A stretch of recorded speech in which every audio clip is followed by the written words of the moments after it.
නිවන් මඟ සරලව ධර්මදේශනා මාලාවේ 8 වන ධර්මදේශනාව. අවසරයි ස්වාමීන් වහන්සේ, අද අපේ භාවනා වැඩසටහනේ 8 වෙනි දිනයයි. ඒ කියන්නේ මේ 8 වෙනි ධර්මදේශනාවයි. අද ධර්මදේශනාව සඳහා වැඩම කළේ අතිපූජ්‍ය නම කියන්න අවසරයි ඇල්ලේගම පඤ්ඤාසීල ස්වාමීන් වහන්සේ. අප කෙරෙහි කරුණාවෙන් මෙම ධර්මදේශනාව පවත්වන ලෙස පාද නමස්කාර පූර්වකව ගෞරවයෙන් ආරාධනා කර සිටිනවා.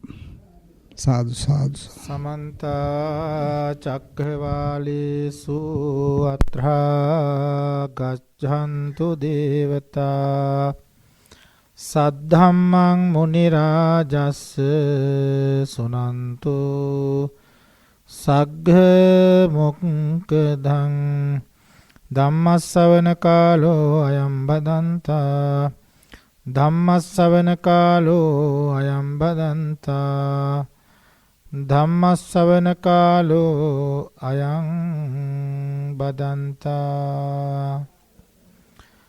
නමෝ තස්ස භගවතු අරහතෝ සම්මා සම්බුද්දස්ස.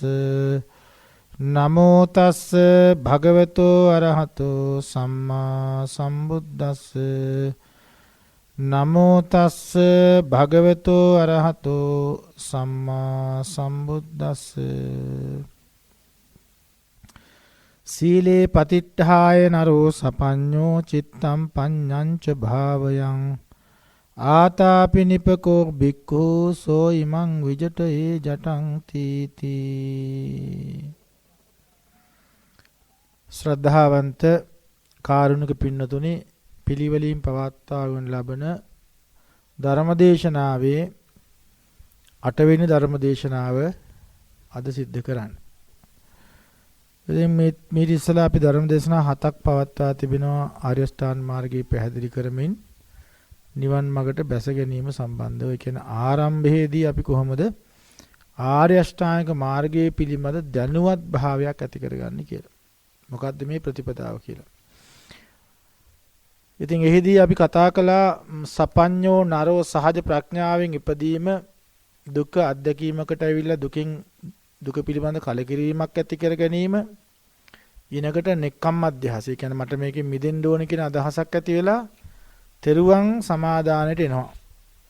බුද්ධ ධම්ම සංඝ කියන රත්නත්‍රයේ සරණ යනවා.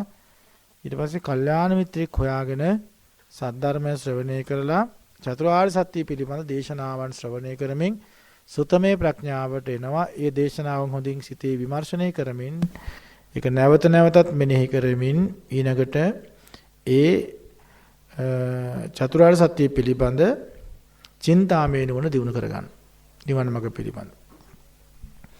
එතනින් ලෞකික සම්මා දිට්ඨියට ඇවිල්ලා එතනින් සම්මා සංකල්පය අපි කතා කරා. නික්කම් අව්‍යාපාද අවිහිංසා සංකල්ප කොහොමද වැඩෙන්නේ කියලා.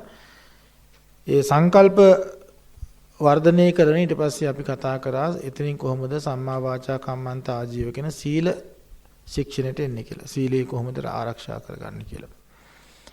ඒ සීලේ පරිපූර්ණකාරී කරන ගමන් ඊනකට යා සමාධිය උපදවා ගන්න ඕනි. ඒ සමාධිය සඳහා සම්මා වායාමය අපි කතා කරේ.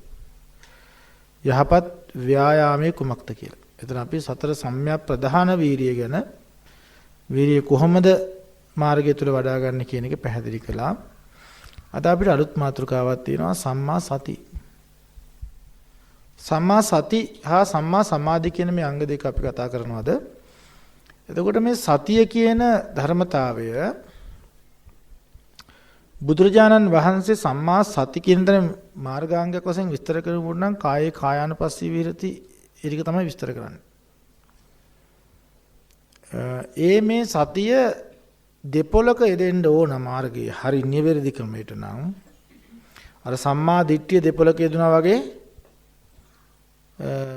සම්මා දිට්ඨිය දෙපොලක යෙදෙනවා. මේ සතියත් දෙපොලක යෙදෙනවා. සම්මා දිට්ඨිය දෙපොලක යෙදෙනවා කියලා කියන්නේ ආරම්භක සම්මා දිට්ඨිය එකක්. සුතමේ වශයෙන් චින්තාමේ වශයෙන් මුලදී මාර්ගයේ පිළිබඳ දැන ඉගෙන ගැනීම වශයෙන් ඒ ඇති කරගන්න සුතමේ ප්‍රඥාව චින්තාමේ ප්‍රඥාව ලෞකික සම්මා දිට්ඨියයි. ඒ වගේම ආරම්භක සම්මා දිට්ඨියයි. ඊට පස්සේ දැන් අපි සම්මා සමාධියෙන් පස්සේ විපස්සනා භාවනාවෙන් භාවනාමය ප්‍රඥාවෙන් ලැබෙන සම්මාදිට්ඨිය ඒක සම්මාදිට්ඨිය. භාවනාමය ප්‍රඥා සම්මාදිට්ඨිය අපි කතා කරන්න ඕනේ. භාවනාමය සම්මාදිට්ඨිය වඩලා සෝවහන් වුණාට පස්සේ සකදාගාමී අනාගාමී අරිහත් වෙන ලෝකෝත්තර සම්මාදිට්ඨිය ගැන අපි කතා කරනවා. ඒ කියන්නේ කෘත්‍ය අවසන් වුණාට පස්සේ සම්මාදිට්ඨිය. එතකොට මේ සම්මාදිට්ඨිය මේ වගේ අංග අවස්ථා කීපයක අප මාර්ගයේ කතා කරන නමුත් එහෙම සම්මාදිට්ඨිය කියලා මාර්ග අටේ කීප තැනක යෙදුනොත් එහෙම ඒක පිළිවෙලක් නැති කතාවක් වෙනවනේ. ඒ නිසා ආරම්භක සම්මාදිට්ඨිය කිව්වම අනිත් ඒවා අපි ආධ්‍යාහාරයෙන් ගන්න වෙනවා. මේ සතියත් එහෙමයි. දැන් සමාධිය සඳහා සතිය අවශ්‍යයි. ප්‍රඥාව සඳහාත් සතිය අවශ්‍යයි. විපස්සනාවට සතිය ඕනේ. ප්‍රඥාවට සතිය ඕනේ.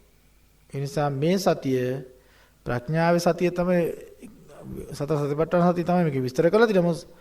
අපි දැන් කතා කරන්නේ සම්මා සමාධියට අවශ්‍ය සතිය.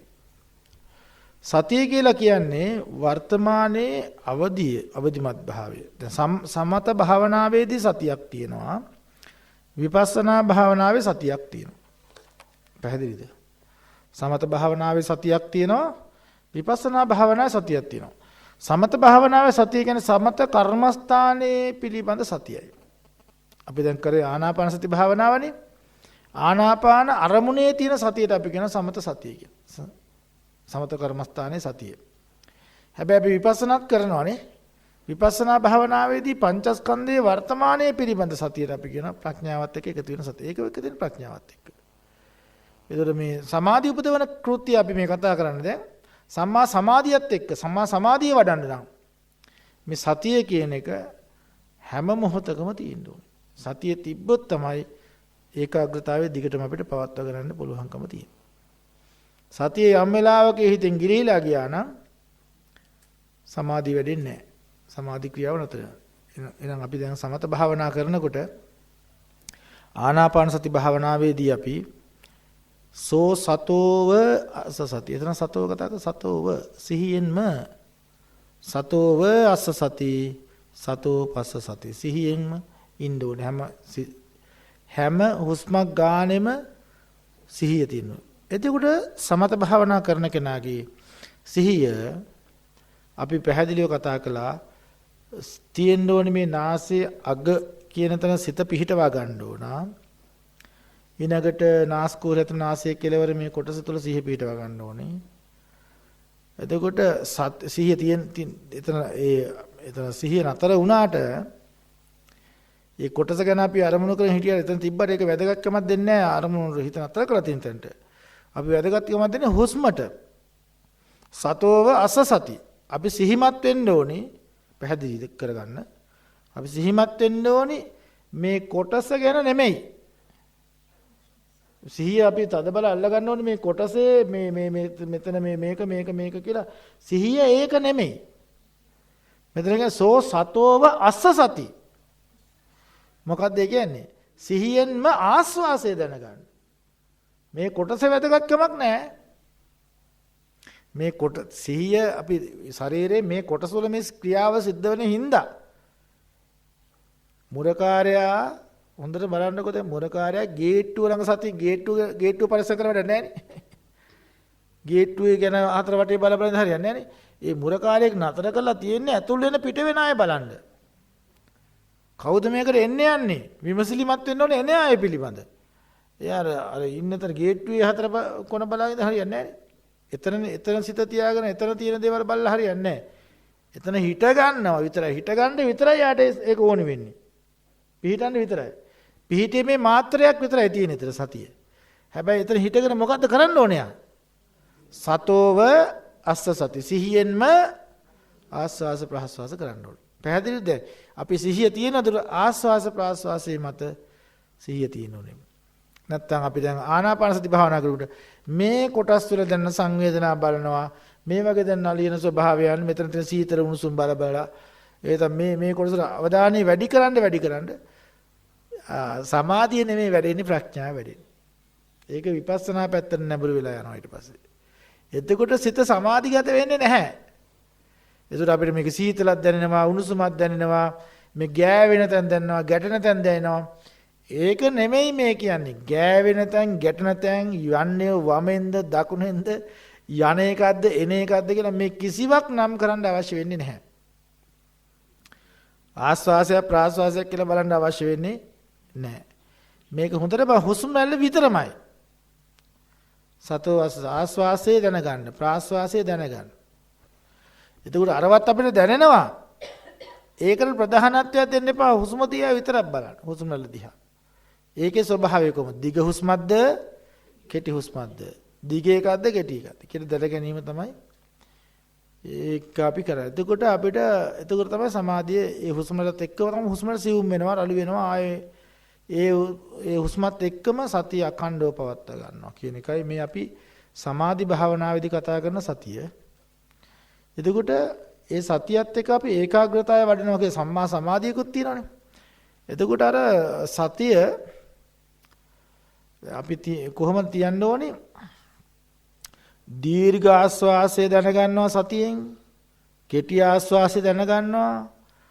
හිත සංසුන් වෙනකොට සූක්ෂම වූ කෙටියට වැටෙන ඊටාම සියුම් ආස්වාසය දැනගන්නවා. හිත තැම්පත් වෙන්න සමාධියනු හුස්ම සියුම් වෙනවා.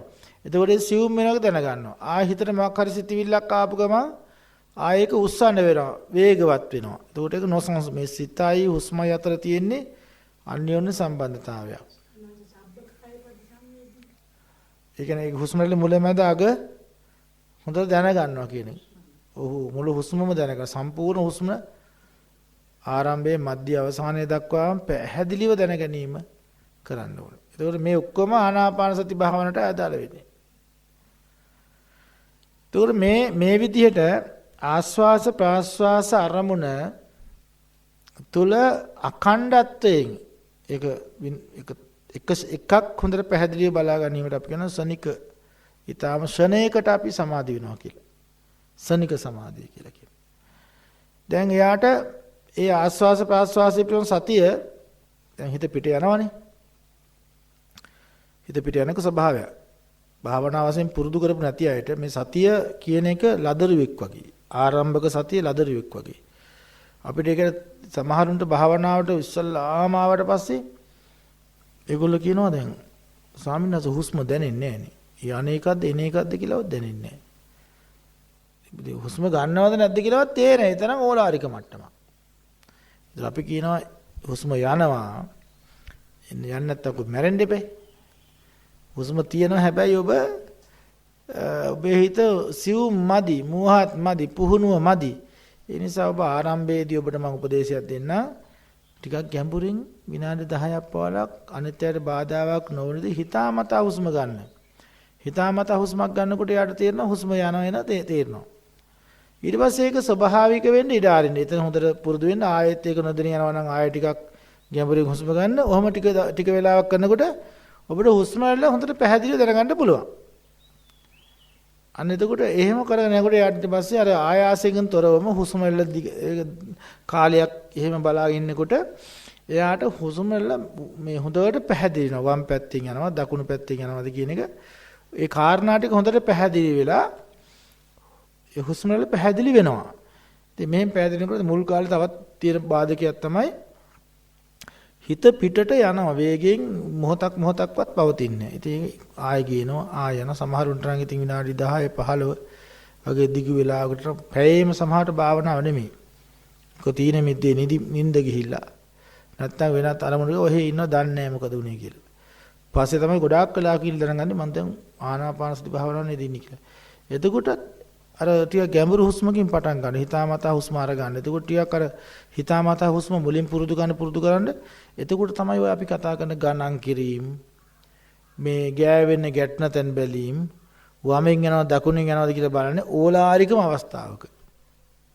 මොකද එයාට අර සිත පිට යන නොදී ඒ කියන සියුම් කාරණාව අවබෝධ කරගන්න තාක්කල් අර වටා පිටා තියෙන කාරණා ටිකත් එක්කම බලනකොට එයාට අර අවධානය පිට යන්න බෑනේ ගණන් කරනකොට.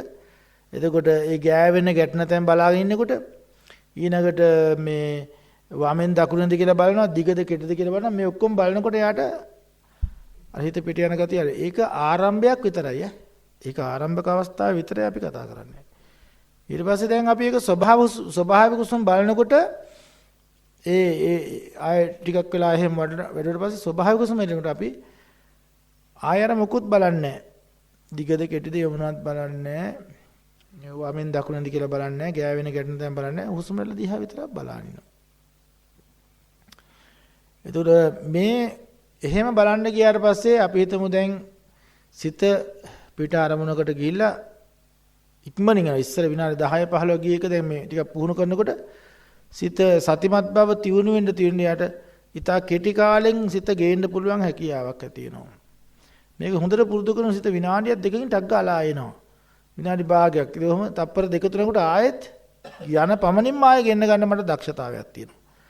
දැන් උදාහරණයක් වශයෙන් එහෙම සිත පිටට ගිහිල්ලා ගෙන්න ගත්තට පස්සේ ඒ අදිෂ්ඨාන කරනවා මේක මං දිගු වෙලාවකට තබා ගන්න ඕනේ කියන එක. ඒක විශේෂ අවස්ථාවක්. ඉස්සෙල්ලා යනවා ගිහිල්ලා එනවා. ඉතින් ආයෙ පටන් ගන්නවා ආයෙ යනවා වගකීමක් නැහැ. දැන් හිතට අවවාදෙන් දැන් ආවනේ. දැන් මේ සිත විනාඩියකට මම අඛණ්ඩව තියා ගන්නවා කියන දැඩි අවධානය හා වීරියෙන් යුක්තව එයා විනාඩියක් අර හුස්ම රට යන රුධිය තියාගෙන උත්සාහ කරනවා. ඒත් යනවා. ඒත් ගෙනවට පස්සේ තව මම මේක විනාඩියක් තියා. එනේන හැම වාරයකම දිගු වෙලාවකට මම මේක තියා ගන්නවා කියන අදිෂ්ඨානයෙන් භාවනා කරන්න පටන් ගන්නවා. එතකොට එයාට මුලදී විනාඩියක් ඉන්න පුළුවන්. ඒක විනාඩි 2 බවට දිනු කර ගන්න. ඔහොම විනාඩි 5ක් කොහොම දිගු වෙලාවකට ඉන්න. විනාඩි 10ක්ම හිත පිට ගියේ නැහැ. පුහුණු වෙන්න අර සතියේ කියන ධර්මතාවය ටිකක් මෝරන්න පටන් ගන්නවා. එයා ඉතින් ලදරු වයසේ හිටියේ.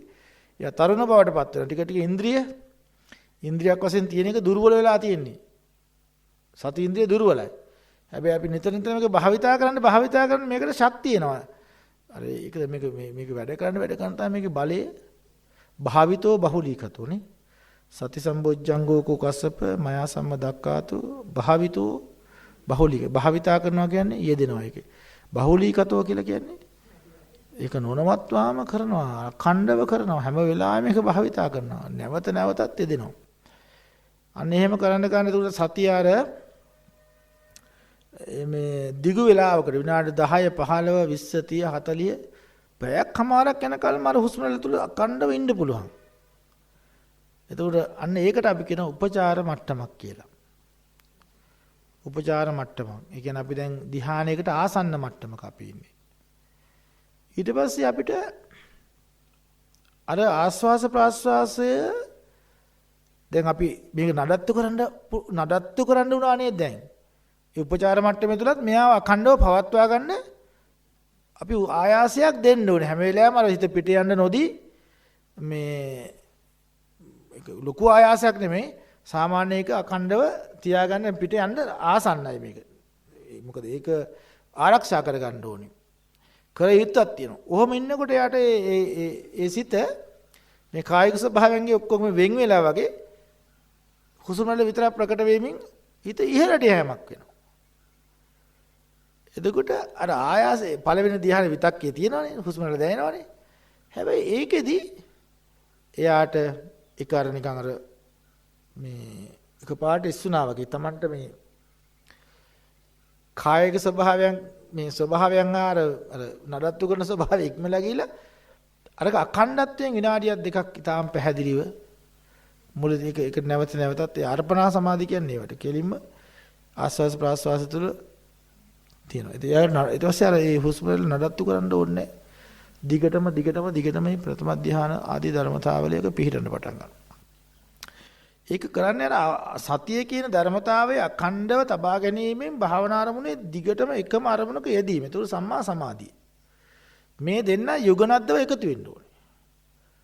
දෙන්නම සහයෝගයෙන් තමයි මේක කරන්නේ. ඒකාග්‍රතාවය කියන අඛණ්ඩත්වයයි සතිය කියන වර්තමානයේ ඒ ක්‍රියාව තුළ අවදිමත් සිහියයි. මේ දෙන්න දිගින් දිගට පැවැත්වීමෙන් තමයි සමාධියට අපිට යන්න පුළුවන්කම තියෙන්නේ. ඒකට අර ආතාපි කියන වීරියත් සම්මා වායාමයේ කියන මේ කාරණා තුනත් අවශ්‍යයි. අපි කතා කරපු සම්මා වායාමයේදී කතා කරන්නේ අපි. මේ සම්මා වායාමයේදී කතා කරපු මේ ඒකත් අපිට අවශ්‍යයි. එතකොට අර ප්‍රථම ධ්‍යානපත් වුණා විතක්ක ਵਿਚාර පීති සුඛ ඒකාග්‍රතා. විවිච්ඡේව කාමේ විවිච්ඡ අකුසලේ ධම්මේහිනි සවිතක්කං සවිචාරං විවේකජං පීති සුඛං ප්‍රථම ධ්‍යානං උපසම්පජ්ජ විහෙරති කියන්නේ. විවිච්ඡේව කාමේ ඒ රූපාවචර සිත කාමයන්ගෙන් විවිච්ඡ කියන්නේ වෙන් වෙලා.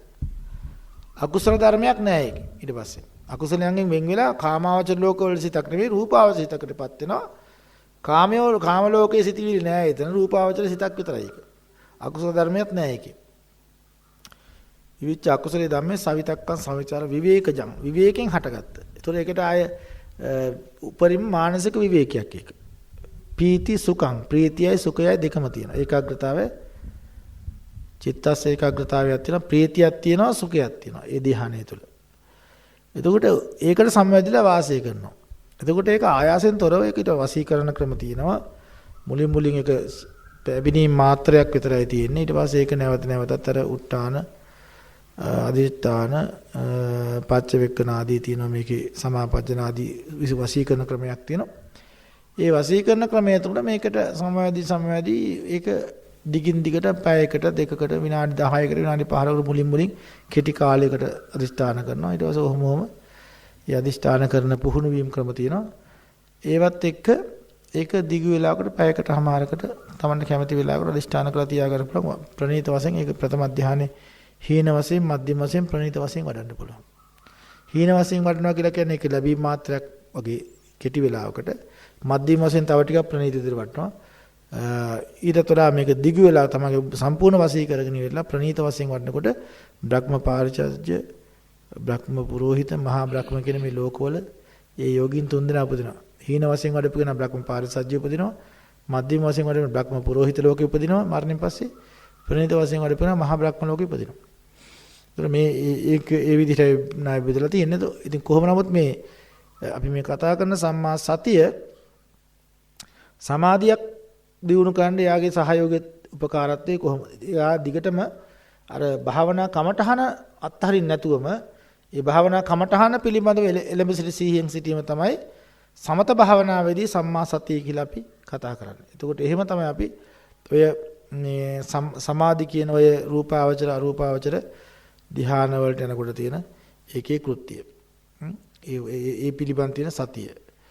ඊට පස්සේ දැන් අපි වායාම සති සමාධි කියන මේ උපචාර සනික උපචාර අර්පණා කියන මේ සමාධි මට්ටම් තුල සමාධි උපදවා ගත්තට පස්සේ ඒ සමාධිය අපිට යන්න පුළුවන් ဒုတိ ය ධානය ඊට වඩා ප්‍රණීතයි තතිය ධානය ဒုတိ ය ධානය තුළ තියෙන පීති සුඛ ඒකාග්‍රතාව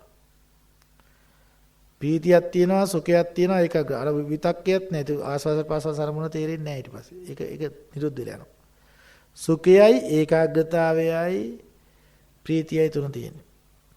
ඒක ဒုတိ ය ධානය. තෘතිය ධානය ප්‍රීතියත් අයින් වෙලා සුඛ ඒකාග්‍රතාව දෙක විතරක් ඉතුරු වෙනවා. ප්‍රීතිය දැනෙන්නේ නැහැ. කායික වශයෙන් අප්‍රමාණ අරවට වඩා ගැඹුරු සමාධි. අර ඒකට කාමයන්ට බොහොම ඈතයි ඒගොල්ලෝ. ඒතකොට ඒ වගේ ආධිනව දැක දැක තමයි යන්නේ මේ ප්‍රථම ධානයට වඩා ဒုတိ ය ධානයේ ප්‍රණීතයි කියලා හිතාගෙන ඒක වඩනවා ඊට පස්සේ. ඒක අදිෂ්ඨාන කරලා භාවනා කරනවා. එතකොට ඒ ආනාපාන සතියේදී කෙලිම යන්නේ ဒုတိ ය ධානයට. ඒකේ උපචාර මට්ටමේ ඉඳලා ඊට පස්සේ අර්පණා මට්ටම ලබනවා. ඔහොම යාට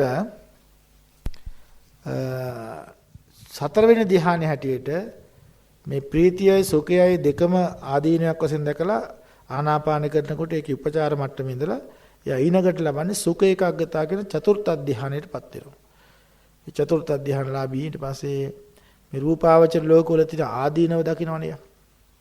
රූපේ ආදීනව දැකලා රූපේ ප්‍රතික්ෂේප කරලා භාවනා කළා ආකාසන අනන්තෝ ආකාසෝ කියලා ආකාසානංචතන කියන ඒ අරූපේ වඩනවා ඊට පස්සේ. ඒ සිතම වඩනවා. ඒ අරූපා අනන්ත ආකාශය කියලා වඩපු විඥානය අපි වඩනවා විඥානංචායතනෙ කියලා. ඊට පස්සේ ඒ අර පළවෙනි ආකාසානංචායතනයේ තියෙන හිස් බව නැති වෙලා ගිය බව වර්ණ අකින්චඤ්ඤායතනට අර ආකාසානංචායතනේ නැති වෙලා ගිය එක නැති කිංචි කියලා. ඒක වර්ණ අකින්චඤ්ඤායතනට. ඊට පස්සේ විඥානංචායතනේ පහ වෙලා ගිය ස්වභාවය දෙවෙනි ධ්‍යානයේ දෙවෙනි අරූපව ධ්‍යානයේ තියෙන විඥානයේ අනිත් මේ වෙනස් වීම ඒකේ අප්‍රකට බව අරමුණු කරගෙන නේව සංඥා නා සංඥායතන කියන එක ඔය විදිහට වඩනවා.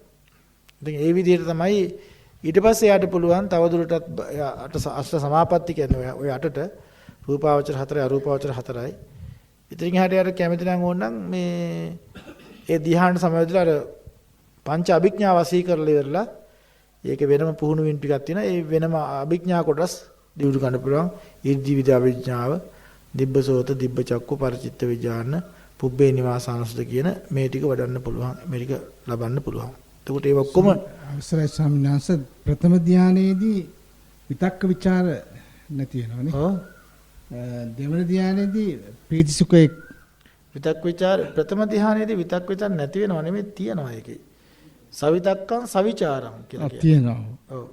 දෙවන ධානයේදී විතක්ක විචාරාණං වූපසමා නේද? ඒ දෙක නැති වෙලා යනවා. ඒ ප්‍රීති සුඛ ඒකාග්‍රත අංග 3යි තියෙන එතන. පළවෙනි එකේ අංග 5යි. විතක්ක විචාර ප්‍රීති සුඛ ඒකාග්‍රතා. දෙවෙනි එකට ප්‍රීති සුඛ ඒකාග්‍රතා 3යි. තුන්වෙනි ධ්‍යානට සුඛ ඒකාග්‍රතා කියන දෙකයි තියෙන්නේ. හතරවෙනි ධ්‍යානට උපේක්ඛා ඒකාග්‍රතාව කියන දෙක විතරයි තියෙන්නේ. පීතියක් නැහැ. ඊට පස්සේ දැන් එයාට අභිඥා ඔය තමයි ඔය හැම දෙයක් එක්කම පවතිනා වූ සතියට අපි කියනවා සමාධියේ තියෙන සතිය කියලා. සම්මා සමාධිය, සම්මා සතිය, සම්මා වායාමය. ඒක අපි සමතේ සඳහා තියෙන එකක්. ඒක සමාධි අංගය තුල තියෙන ඒ අංග තුන එකතු වීමෙන් ඇති වෙන්නේ චිත්ත සමාධියක් විතරයි. ප්‍රඥාවට යන්න බෑ. දැන් ওই මාර්ග ආරියෂ්ඨාන මාර්ගය තුල අපි අන්තිම කරන සම්මා සමාධිය නතර වෙන්නේ ඔතනින්. ලෞකික වශයෙන් අපිට ලබන්න තියෙන රූපාවචර ධ්‍යාන 4යි අරූපාවචර ධ්‍යාන 4යි පංච අභිඥා කියන මේ කොටස් ඔක්කොම ලෞකිකයි. අර අපි ඔය සම්මා සමාධිය කියන තැන එනතම් සමාධි කියන අංගයක් අපි කතා කරනවා නේද? සීල සමාධි කියලා. සීල සමාධි කියන කොටස තුල උපරිමයේ තමයි කතා කරේ අපි. යන්න පුළුවන් උපරිම මට්ටම ඔච්චරයි. බුදුරජාණන්සේ පහළ වෙනකොට ඔය ඔක්කොම ස්පර්ශ කරපු තවුසෝ හිටියා. ඒගොල්ලෝ අෂ්ට සමාපatti පංච අභිඥා උපදවලා හිටියා. නමුත් ඒ කිසියෙකුට එතනින් එහා ධර්ම වැඩිලා තිබෙන්නේ නැහැ. දැන් ඔන්න අපි දැන් මේ අපේ මාතෘකාව ආරියෂ්ඨාන මාර්ගයේ අපිට දීලා තියෙන කොටස ඉවරයි දැන්. නේද? සමාධි අෂ්ට සමාපatti ඔක්කොම උපදලා ඉවරයි. සම්මා සමාධිය නවත්තලා තියෙන්නේ. ඒ සම්මා සමාධිය නතර කරපු තැනට එනකොට එයාට ලැබිලා තියෙනවා ලෞකික වශයෙන් රූපාවචර ධ්‍යාන 4යි අරූපාවචර ධ්‍යාන 4යි අභිඥාව 5ක් ලැබිලා තියෙනවා. ආසවක්ෂේ අභිඥාව ලැබිලා නැහැ තාම. සඩ අභිඥාව වෙන්නේ. රාතන් වහන්සේ සඩ අභිඥාව. ඒකට අපිට තේරෙනවා මෙතනින් කෙනෙක් නිවන් දැකලා නැහැ තාම. හැබැයි එතනින් එහාට මාර්ගයකුත් කියලාත් නැහැ. දැන් බුදුරජාණන් වහන්සේගේ මාර්ගය එතනින් එහාට යන්න ඕනේ. එහෙනම් අර දැන් ඔන්න මේක හොඳට ඔළුවට දාගන්න මම මේ කියන කතාව. තවුසන්ට තිබුණේ එතනට ඉලක්කගත කරපු මාර්ගයක් විතරයි. ආලාරකාරා මුද්දකරාම් පුත්ත වගේ බුදුදහමෙන් පරිබාහිර තාපසයන්ගේ අවසාන ඉලක්කය කුමක්ද? ආත්ම සංඥාව ඒගොල්ලන්ට තියෙන්නේ. මම කියන පුජ්‍යලයාට පත් වෙන්න පුළුවන් එච්චරයි. අරූපාවච ලෝක වලට සමාධි ප්‍රතිපදන් පස්සේ ඒගොල්ලෝ කවදාකවත් හිතුවේ නෑ ආයේ කවදාකවත් මේ කාම ලෝක වලට ආයෙ එනවා කියන එක. දන්නේ නෑ. දැන් එතනින් උඩ තව ලෝක තියෙනවා කියලා දන්නේ නෑ ඒගොල්ලෝ. උඩ ලෝකවල ඒගොල්ලෝ හිතන්නේ මේක තමයි අවසාන නිෂ්ඨාව.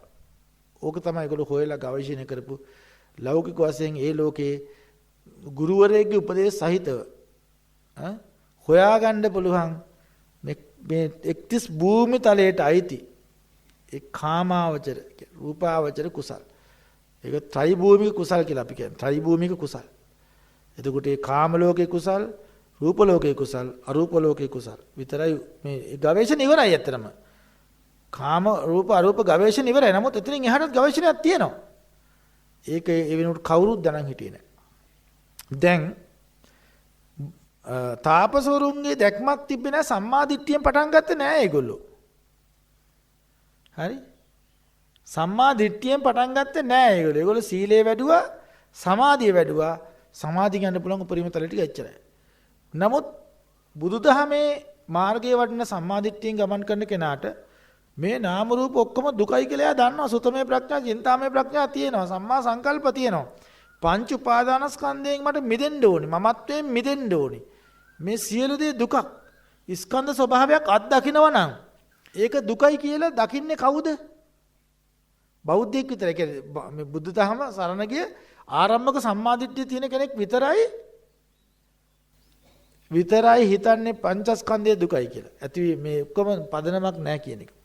නමුත් තාපසු හිතන්නේ මේ ස්කන්ධ පංචකේ දුකයි කියලා ඒගොල්ලෝ හිතන්නේ. මොකද එතන සාන්ත බවක් නේ. ඒතන් සන්තන් ඒතන් පණිතන්නේ. මේක ප්‍රණීතයි. මේක සාන්තයි. ප්‍රණීතයි කියලා ඒගොල්ලෝ හිතන්නේ. එතකොට මේ ඒ ධ්‍යාන වලට ඒ වගේ සන්තරපණය වෙමින් ඒ වගේ රස වින්දනය කරමින් ඒගොල්ලෝ ඒ ලෝක වලට වෙලා ඒක සදාකාලිකව හිතාගෙන ඉන්නවා. මොකද ඒගොල්ලෝ දන්නේ නැහැ ඒක ඇතුළේ තියෙන ස්කන්ධ ක්‍රියාවලිය කියලා දකින්නේ නැහැ. පංචස්කන්ධ විභාගයක් දන්නේ නැහැ ඒගොල්ලෝ. සියුම් නාම රූප විභාගයක් කවුද සියුම් නාම රූප විභාග කියලා දෙන්නේ? රූපයේ තියෙන සුද්ධාෂ්ටක බව කියන එක දන්නේ නැහැ. රූපස්කන්ධය කියන මේකයි කියලා දන්නේ නැහැ නේ. ඒ දර්ශනේ ගේන්නේ බුදුරජාණන්සේ පරමාර්ථ ව්‍යවහාරේ ලෝකයට නැහැ නේද කොට? ලෝකෙ මිනිස්සු පරමාර්ථ ව්‍යවහාරයක් දන්නේ නැහැ. ස්කන්ධ ධාතු ආයතන සත්‍ය කියලා ඊට එහා ගැඹුරු ප්‍රඥාවකින් තවත් සියුම්ව දකින්න ඕනි ස්වභාවයක් ඒ වෙනකොට දැකලා තිබෙන්නේ නැහැ. දැන් තේරෙනවා සමාධිය නතර වෙන්නේ ඇයි කියලා ඒගොල්ලෝ.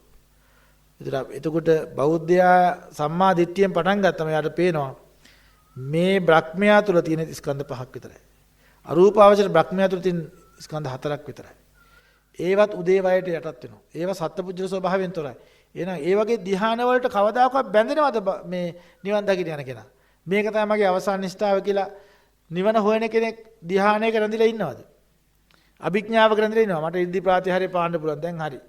ඒ වගේ හාස්කම් පෙන්න අහසින් යන්නේවනේ කරයිද? ඕගොල්ලන්ට දැන් එහෙම දෙයක් ලැබුණොත් මේ දැන් ඕගොල්ලන්ට ලැබුණොත් අරූපාවචර ධ්‍යානෙ අපි හිතමු නිකන් උපමාවකට අපි අනුමානයක් වශයෙන් කියව නිකන් කතාවට දැන් අරූපාවචර නේව සංඥා නා සංඥා ලැබිලා ඕගොල්ලෝ නිවන් මාගේ නතර වෙනවද? එතන මේ සමාධිය හොඳයි. මේකෙන් මම ඉන්න ඕනේ හැමදාම කියලා හිතුවොත් ඉන්නවද? අවංකව කියන්නේ. ඇයි මේකට මහා කල්ප 84000ක් අවශ්‍යයි බෑ කියන්නේ එකට. ගණ්ඩකෝ. ඈ? මහා කල්ප 84000ක් ඔබ ජරා මරණයට එන්නේ නැහැ නේ. මහා කල්ප 84000කට ඔබ සංසාර ගමන නතර වෙනවනේ. ඒ ලෝකවල ඉන්න එපා අවශ්‍ය වෙනකම්. ඈ? ආයි සංසාරයට වැටෙනවා කියලා දැනෙනවනේ. ඒතර ඒ ඔබ දැන් දකින්නවාද මේ නේව සංඥා නාසන්රිගේ ඔබද ස්කන්ධද? එතන තියෙන්නේ මොනවද? පුද්ගලයේද ස්කන්ධ හතරක්ද තියෙන්නේ? එතකොට ස්කන්ධ හතරක් කියලා දන්න කෙනා ඒක රැළුම් කරයිද?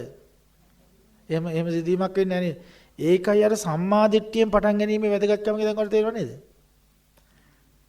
ඒ දැනුම නැතුව මේ සම්මා දිට්ඨියෙන් පටන් ගත්තේ නැති බමු තාපසයෝ ඒ භාවනා කරපු ක්‍රමය දන්නවද දැන්? ඒගොල්ලෝ සම්මා දිට්ඨිය නෙවෙයි පටන් ගත්තේ. මොකද සම්මා දිට්ඨිය ඒ කාලෙකට නැහැ. දුක්ඛේ ඥානෙ, දුක්ඛේ සමුදය ඥානෙ, දුක්ඛ නිරෝධ මාර්ග කවුද කියලා දෙන්නේ මේක? මේක නැති නිසා ඒගොල්ලෝ පටන් ගත්තා මේ සීලයෙන් පටන් අරගෙන මේක දියුණු කරගත්තා. පුළුවන් තරම්. දියුණු කළ ඒගොල්ලන්ගේ ආත්ම සංඥාවෙන් අර පංච අභිඥා දක්වා යන්න පුළුවන්. දැන් කෙනෙකුට ඊර්ධි ප්‍රාතිහාර්ය පාන්න පුළුවන් නම් ඒක අතහරිද කවුරු? ඕගොල්ලෝ ලැබුණත් උගල අතහරිනවද ඒක? විපස්සනා කරන්නේ නැතුව ඊර්ධි ප්‍රාතිහාර්ය පාමින් අනුන්ගේ හිත කියවා පෙරවිසු කඳ පිළිවෙල දැක එතකොට ඒ හාස්කම් කර කර ඉන්නවද? දෙවියොත් එක්ක කතා කර දිවි ලෝකේ දිවා විහෙරණ යන අසිතාපස්තම. දිවි ලෝකේ දිවා විහෙරණට යනවා. දවල් දාන එහෙම අරගෙන විවේක ගන්න යන දිවි ලෝකෙ ඉර්ධියෙන්. දෙවියොත් එක්ක ධර්ම සාකච්ඡාව වෙදෙනවා. එතකොට ඒ දිවි ලෝකෙ බලන්න යනවා ඒගොල්ලෝ. ඉර්ධියෙන් යන්න පුළුවන්. ඉර්ධි විද අභිඥා දිබ්බ සෝත තියෙනවා, දිබ්බ චක්කු තියෙනවා. එතකොට ඒව ලැබුණොත් මොනවද ඔකට නිවන් දකින්න ඕනේද? ඈ? නිවනක් ඕනේද මේ ටික තියෙනවනම්? ඕනේ නේද? ඔයගලන්ට ඕනේ මොනේ ඇයි? සම්මා දිට්ඨිය තියෙන හින්දා. පැහැදිලිද? ඔයගලන්ට ඒවා නෙමෙයි ඒවා ලෞකිකයි. ඒවා දුකයි. ඒවා නාම රූප. ඒවා ඇති නැති වෙනවා. මට මොකක්ද ඕනේ? නිවන කියන එක ඕනි හින්දා නේද ඔබලා ඒවා අතාරින්නේ.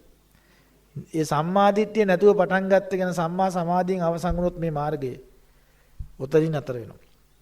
එහෙනම් අපි එතනින් එහා තියෙන කතාව බුදුහාමුදුරු කියලා දෙන්නේ. බුදුරජාණන් කියන්නේ එතනින් එහා තියෙන කතාව.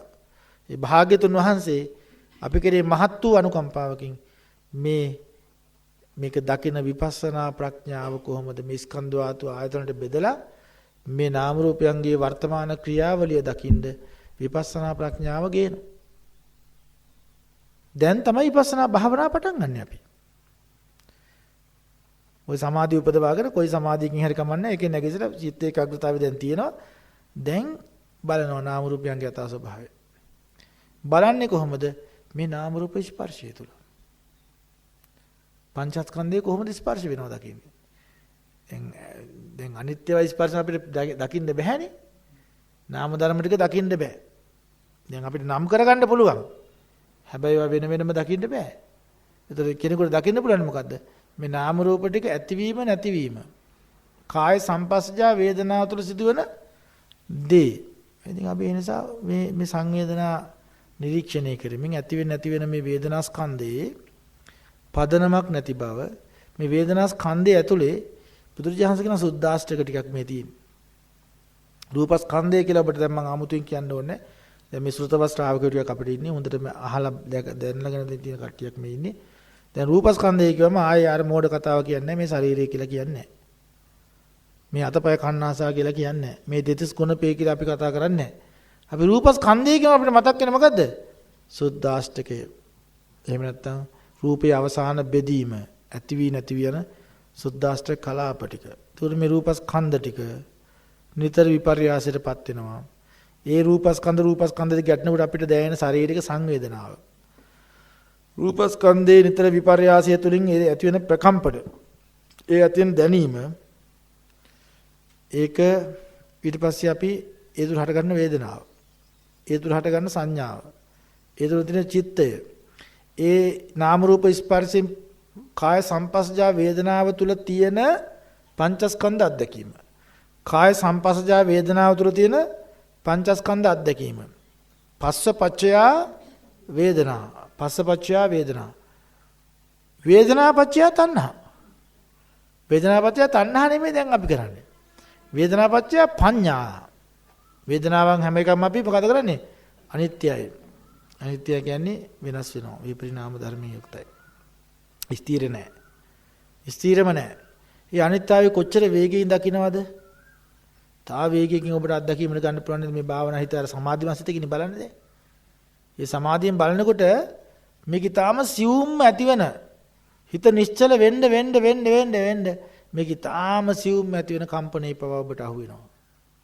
සූක්ෂමව ඇතිවෙන වේගවත් ධාරාව ඔබට අහු වෙනවා. හිතන්න මේ ශරීරයේ මේ හැම තැනම කොතනකවත් නැතුව මේ රූපස්කන්ධ හැම වෙලාවෙම බිඳ වැටෙනවා. ශක්තියක් පමණයි. ඊටාම සූක්ෂම රූප කලාපයන්ගේ අතරක් නැතුව සිදුවෙන විපර්යාසය මොහොතක්වත් අල්ලන්න බැරි තාම විදුලි ධාරාවක්සේ බුබුලු ධාරාවක්සේ ඊටාම සියුම් කලාප රාශියක්සේ මේක ඊටාම ඉක්මනින් විපරිණාම ශක්ති ධාරාවක් විතරයි. විදුලි ධාරාවක් ඇතුලේ තියෙන ඒ ශක්තිය අපිට හොයන්න බැරි තරම් වේගවත් නේකේ. ඒ කොටස් වෙන් කරන්න බැරි තරම් වේගයකින් මේ ශක්තිය ශරීරය තුල වෙනස් වෙන විපරිණාම. ඒ තමයි සුද්ධාෂ්ටකයන්ගේ වහා වෙනස් වෙන ස්වභාවය. අතරක් නැත වෙනස් වෙනවා. ඒ වෙනස් වීම තුල හටගන්න යම් අත්දැකීමක් තියනවාද? සැප දුක කියලා වේදනාවක් ඔබ විඳිනවාද? ඒත් ඒ රූපයත් එක්ක මේවා නිරුද්ධ වෙලා යනවා. ඒ සංඥාව ඒ නම් කිරීමක් තියනවාද? ඒත් වෙනස් වෙනවා. සිතවිලි හා සිත කියන මේ පංචස්කන්ධයම වෙනස් වීම අපි නිරීක්ෂණය කරනවා. එතකොට ඒක අපි අපේ විපස්සනා කමටහනේදී අපි ගොඩාක් කතා කරා ඒ වගේන. එතකොට මේ වෙනස් වීම අපිට අත්දකින්න පූර්ව ප්‍රතිපදාවක් තියෙන විපස්සනා එක පාට අපිට ගැඹුරකට යන්න බෑ. සිතේ උපේක්ෂාව තහවුරු කිරීමයි විපස්සනාව කියන්නේ. මේක තා ගැඹුරු කතාවක්. ඒ කියන්නේ අපිට දැන් අන්ත දෙකක් තියෙනවා. උබෝ අන්තේ එකක් ගැටීම එකක් ඇලීම. මේ උගන්වන අභිධර්ම උගන්වන මේ කාය සංපස්සජා වේදනාව සිත් දෙකකින් අත්දකිනවා අපි. සුඛ සහගත කාය විඥානයයි දුක්ඛ සහගත කාය විඥානය. මේ දෙක හරි පැහැදිලි. සුඛ සහගත කාය විඥානය ඇති වෙද්දී කුසල විපාකයක් හැටියටයි. අකුසල විපාක දුක්ඛ සහගත කාය විඥානය ඇති වෙන්නේ අකුසල කර්ම. මේ දෙක නැති අවස්ථාවක් නැහැ. හැම වෙලාවෙම මේ කය අරමුණු කරන හැම වෙලාවකම ඔබ කයේ සංවේදනා දැනීම කයේ ස්වභාවය අත්දකින්න හැම වෙලාවකම කොතනක බැලුවත් ඔබ ඒ දැනගන්නේ කාය විඥාණයෙන්. කාය විඥාණයෙන් දැනගන්නවා. හැබැයි ඔබට දැන් මෙහෙම කියන්න දැන්. ඇයි අපිට චක්කු සෝත ගාන જીවහා කාය අනිත් ඉන්ද්‍රියන් විපස්සනා කරන්න බැරිද? ඇසේ අනිත්‍යතාවය බලන්න බැරිද? දැන් ඇසට රූපයක් ඇති වෙන්නේ ආලෝකයේ තියෙනකොට අවදියෙන් ඉනකොට විතරයි. ඒක හැම වෙලාවෙම ඇහැ විපස්සනා සද්දයක් ඇහෙන්නේ ඒ වෙලාවට විතරයි. රසයක් කන වෙලාවට විතරයි જીවහා විඥානය පහළ වෙන්නේ. නේද? ඉතින් මේ ගන්ධයක් දැනෙන වෙලාවදී ගහන විඥානය පහළ වෙනවා. හැබැයි මේ කාය විඥානය කියන එක අරමුණු කරන හැම වෙලාවකම තියෙනවා. කාය සංපස්සජා වේදනාව 24 අරවා බලබලා වුණත් රූප බලබලන අවස්ථාවේ මේ කාය විඥානය පහළ කරන්න බැයිද අපිට? දැන් කෑමක් කන වෙලාවේ මේ කාය විඥානය පහළ වෙන්නේ නැද්ද?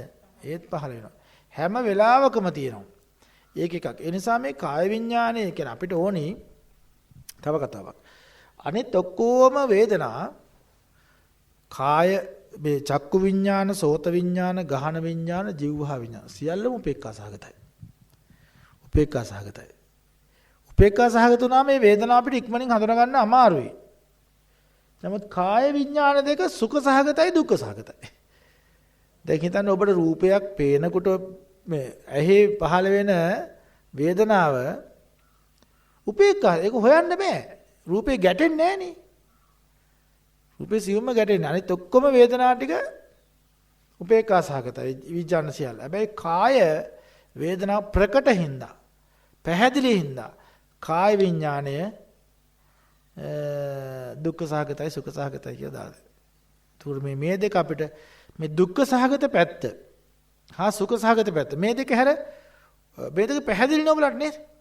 ඒ කියන්නේ ශරීරයෙන් සැප විඳින අවස්ථාවයි ශරීරයේ දුක් විඳින අවස්ථාව. මේ වේදනා දෙක එනකොට ඔබ මේ වේදනාවට ප්‍රියාප්‍රිය භාවයක් පත් වෙනව නේද? දුක් වේදනාවක් එනකොට අපි ඒකන ලොකු අසහනයක්, ලොකු අකමැත්තක්, ලොකු ගැටීමක් තියෙනවා. එතකොට ඔබට වැඩෙන්නේ මොකද්ද? තරහ, ද්වේෂය.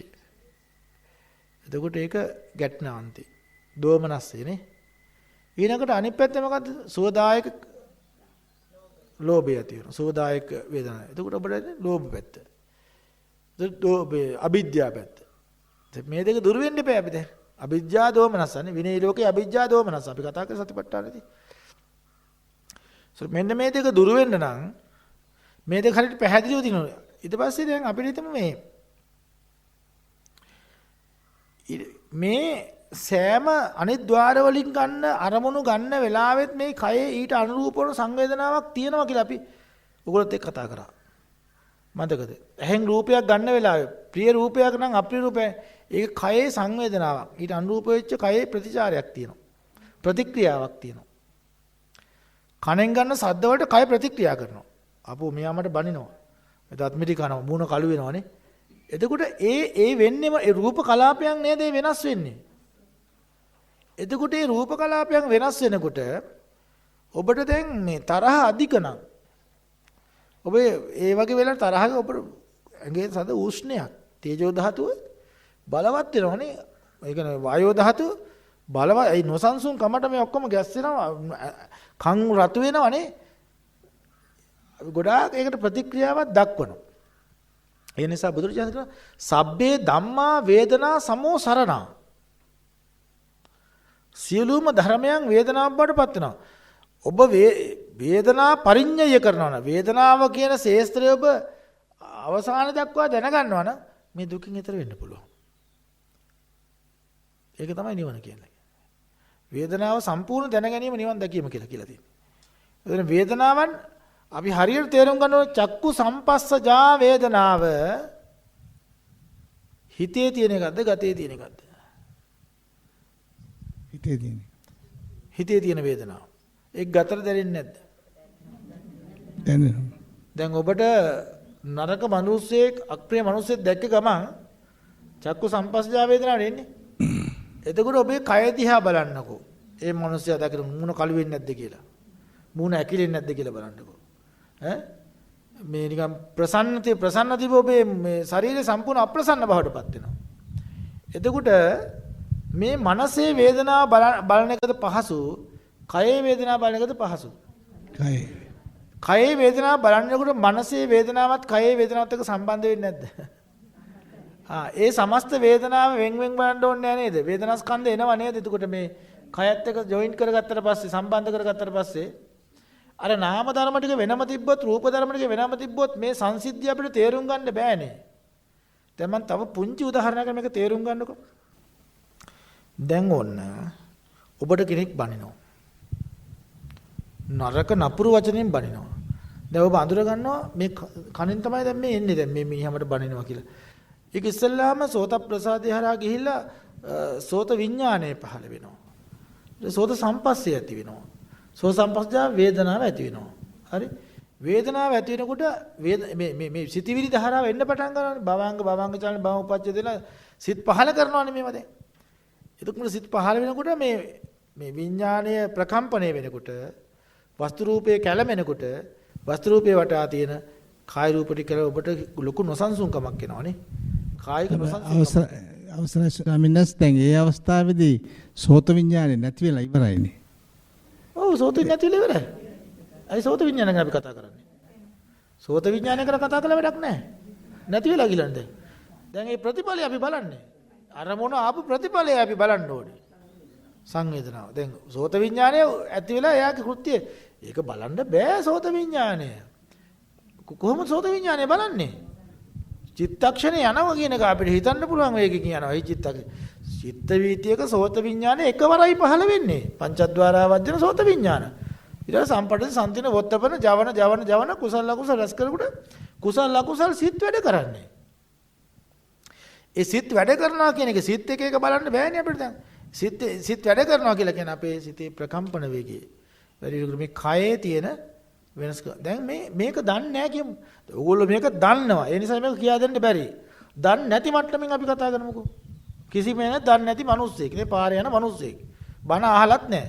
ඒ මිනිහා නරක කෙනෙක් බනිනවා දැන් මිනිස්සයාට. තරහකාරයා බනිනවා. හොඳටම බනිනවා. අල්ලපු ගෙදර මිනිහා. බීලා ඇවිල්ලා හොඳටම දැන් කේන්ති. මේ මිනිස්සු ඊයේත් කෑ ගහම මට අදත් කියනවා. අද නම් මට නම් ඉවස ගන්න බෑ. දැන් මෙයාගේ සිතිවිලි අර ඇතුළේ සිදුවන ක්‍රියාවලිය තමයි වස්තු රූපයේ ඇති වෙන විපර්යාසයේ මුළු කයටම බලපාලා කාය සම්පස්ජා වේදනා බලවත් වෙන්න පටන් ගන්නවා. ඒ තුලින් කයේ නොසන්සුන්කමක් ඇති වෙනවා. කය නොසන්සුන් වෙනකොට මෙයා දන්නේ නැහැ දැන් කය පිළිම සතිමත් භාවයක් නැහැ යාට. බිඳුවයි. මනස පිළිම සතිමත් භාවයකුත් නැහැ. ඒ මිනිහට මතක තියෙන අර බාහිර රූපාරාම අරක මොකක්ද දැන් ඊට පස්සේ කියන්නේ මට. බාහිර රූපාරාමනේ තමයි අල්ලගෙන ඉන්නේ. දැන් මෙතන තමන් පිළිම සතිමත් භාවයක් ඇත්තේම නැහැ. නමුත් ඇතුළේ ක්‍රියාවලිය සිද්ධ වෙනවා. එයා ප්‍රකම්පණය ඇති කරනකොට කය වේගයෙන් ගැහෙන්න පටන් ගන්න වේගයෙන් ශක්තිමත් වෙනවා. මනස දැන් චිත්තක්‍රිය වායු ධාතුව ශක්තිමත් වෙලා අර සතිමත් බව එන තාක්කල් සතිය කියන යෝනිසෝ මනසිකාරයේ සතිය එයාට හරියට වර්තමාන සතිය විපස්සනාවට එන තාක්කල් එයා මෝහෙන් ඉන්නේ. එයාට පේන්නේ අරකමයි.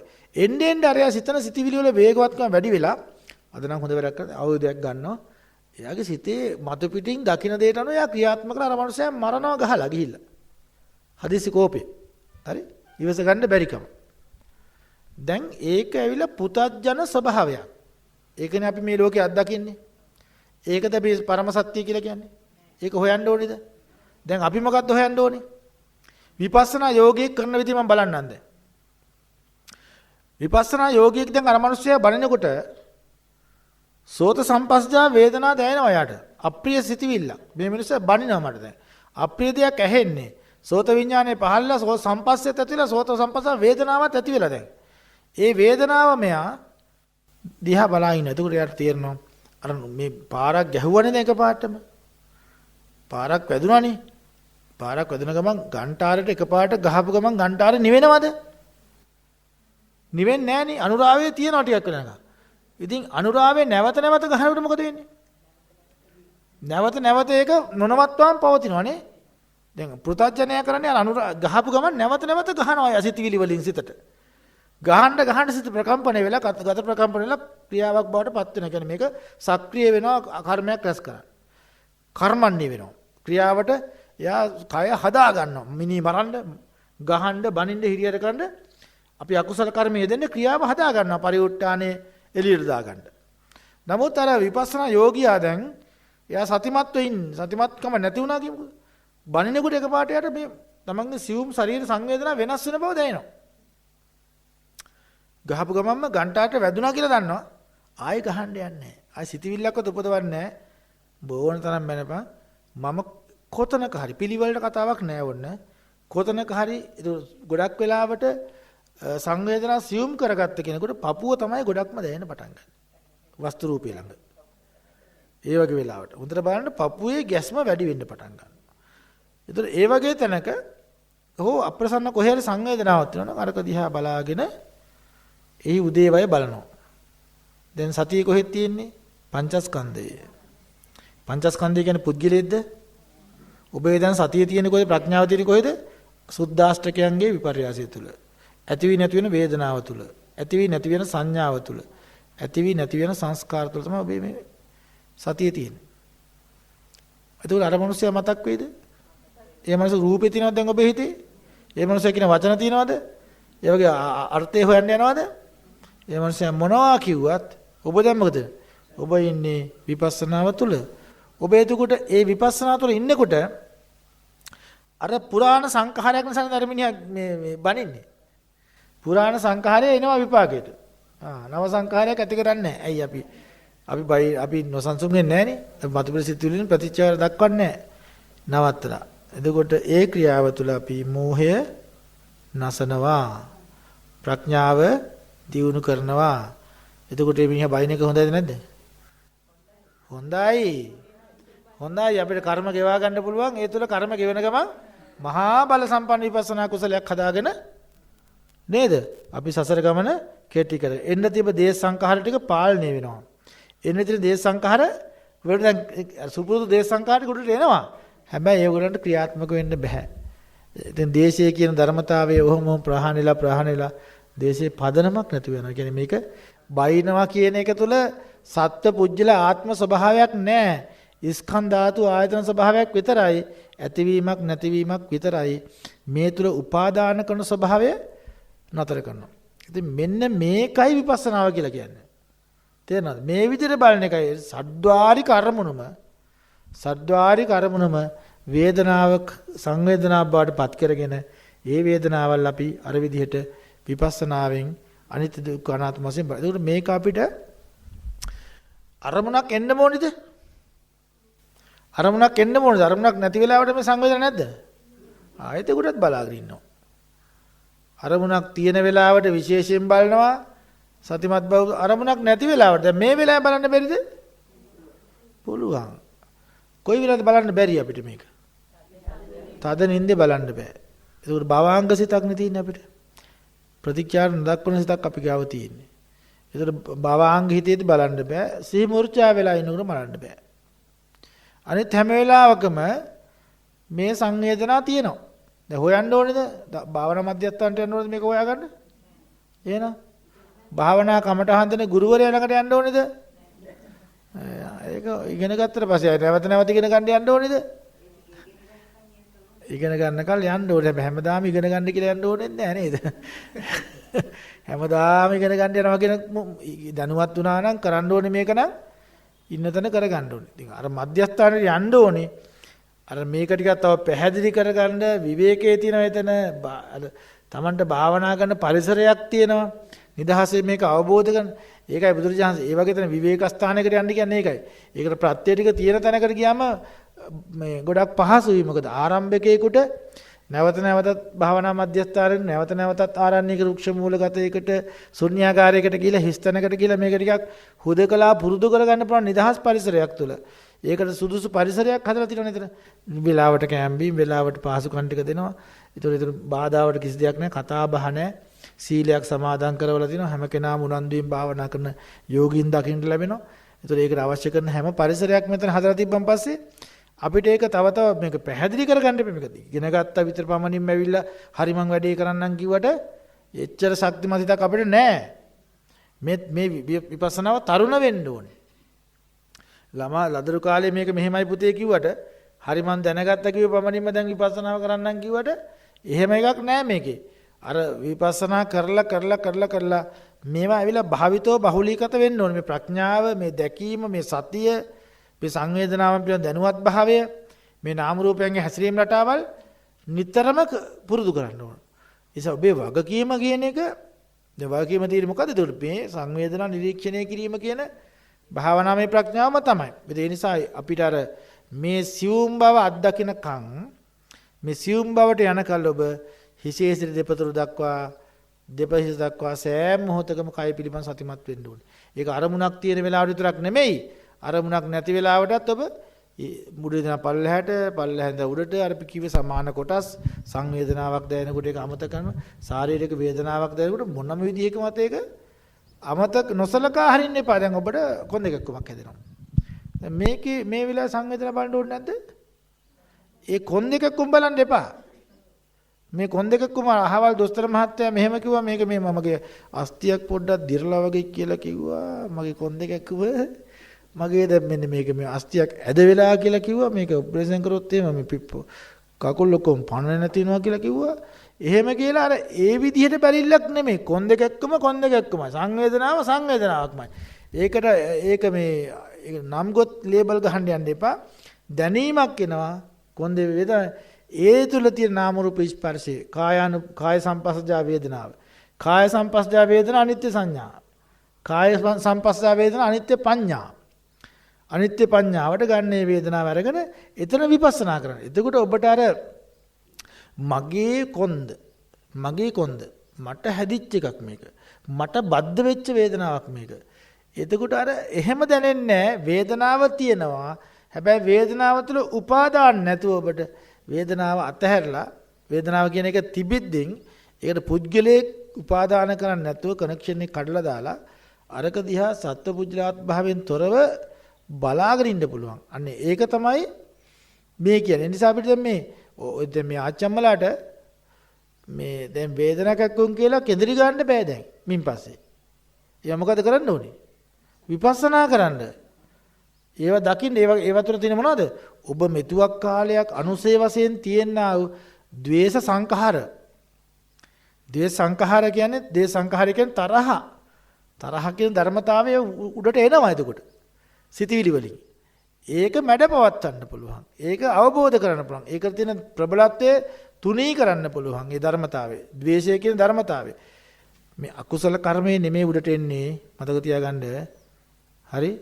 අකුසල කර්මයේ උඩට එනවා නෙමෙයි. තරහ උඩට එන්නේ නොසන්සුන් සිතේ තියෙන නොසන්සුන්කම, සිතේ තියෙන තරහ ගැටීම. ඒක පැහැදිලි නේද? කර්ම එකක්.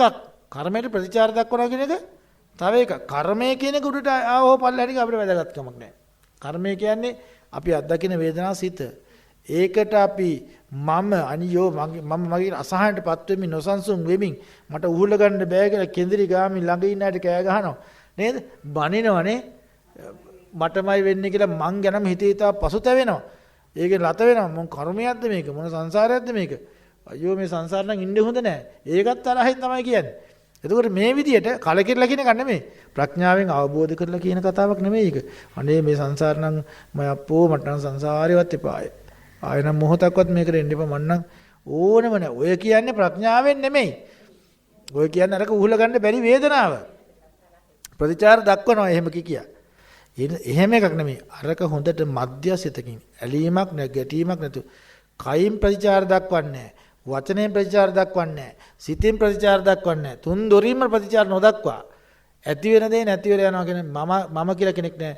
මේ දරුණු කැක්කුම ඇතුළේ තියෙන්නේ සුද්දාෂ්ටකයන්ගේ හැසිරීමක්. සුද්දාෂ්ට කලාපයන්ගේ වෙනස් වීමක් බව තේරුම් අරගෙන ඒකට නොඇලී ඉඳීමයි මේ විපස්සනාව කියලා කියන්නේ. ඒ නිසා සෑම මොහොතකම ඒ දරුණු කැක්කුම් වේදනා තියෙන වෙලාව අපි කතා කරන්නේ. ඒතර ආච්චම්මලා සතුටෙන් ඉන්න වෙලාවල් තියෙනවනේ.